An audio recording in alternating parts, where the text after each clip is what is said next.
In this video, I will create a simple HTTP server using Node.js.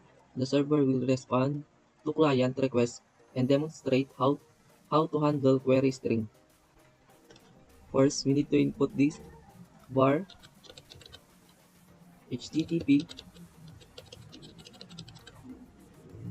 This line imports the built-in HTTP module, which is necessary for creating an HTTP server in Node.js. Then next is http.createServer. This line creates an HTTP server. The function takes two parameters, which is the request and response.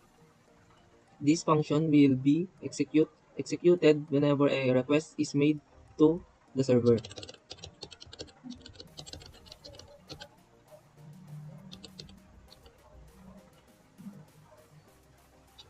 The next is the res.write.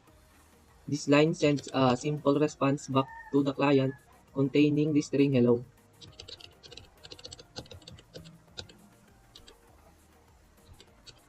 The next is the res.end. This line signals that the response is complete. Without this, the response will not be sent to the client.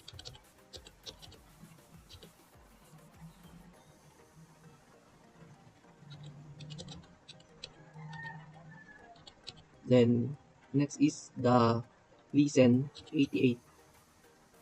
This line instructs the server to listen for an incoming request on port 8080 or 0808.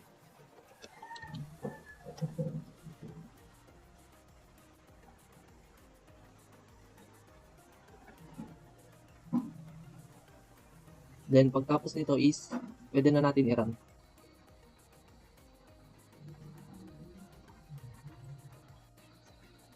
Then dito naman sa mag-add ng HTTP header,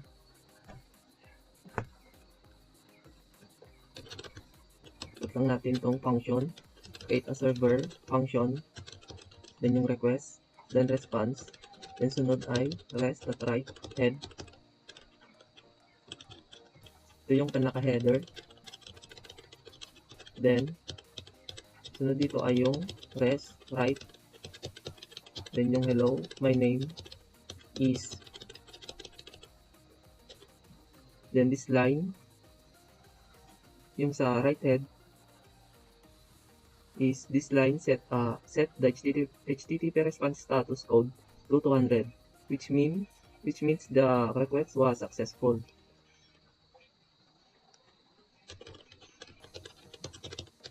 Then dito naman sa res right, this line sends more personalized response back to the client.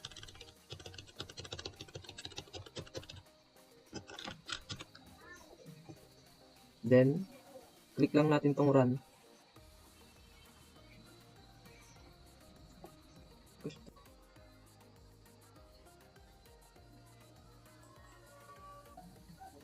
Dito naman sa may read the query string, this input lang natin tong res, then yung write request.url.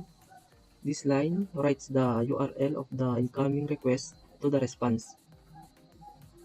Nagbibigay daan ito sa client na makita ang tiyak na path o query string na kanilang na-access. So once na rinan mo to, then dito naman sa split the query string, the var URL is equal require the URL. This line imports the URL module, which helps URL string into parse URL string into usable components.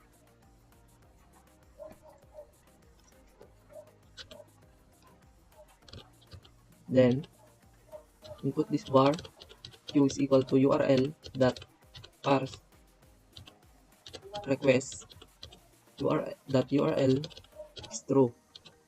This line parses the request URL and extract the query parameters as an object. The second argument, true, indicates that the query string should be parsed into an object. Then, the next line is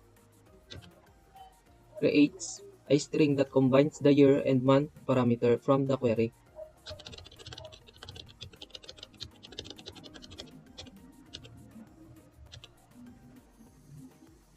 Then, kapag rinan mo ito yung magiging output.